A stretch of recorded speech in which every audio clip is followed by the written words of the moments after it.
Good morning. Welcome again to Morning Devotions. And thank you again so much for our time together. Brother John's going to be ministering for us tonight and in all 4 services tomorrow. He's going to do the full spin, and he's 80 years old. He's amazing. Please, let's all be here and have a great sermon with Brother John. But right now, I want us to go back to Acts chapter 23. A few weeks ago in the services, I taught you a truth that sometimes God will ask us to do unpleasant things. And as we ended that sermon, I told you that we have hope and we can do it because God doesn't abandon us. No persecution can make us ashamed. Nothing is going to separate us from the love of God.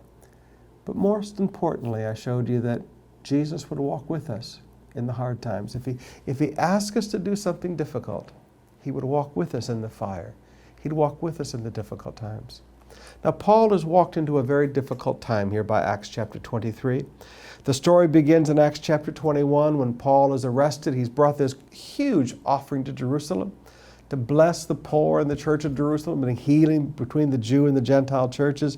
And in verse 31 it says they were trying to kill him. Then you get over into chapter 22 and verse 23 it says, "Rid the earth of him, he's not fit to live." And he's going through all this persecution.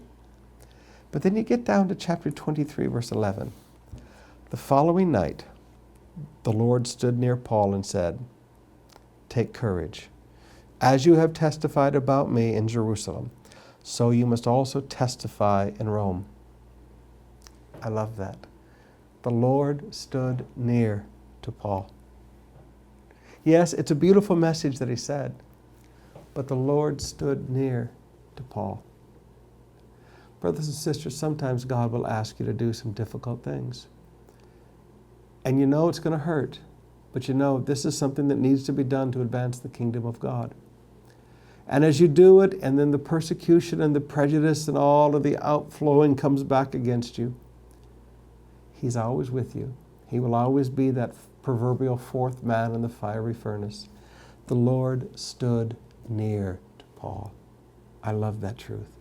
The Lord will stand near to you.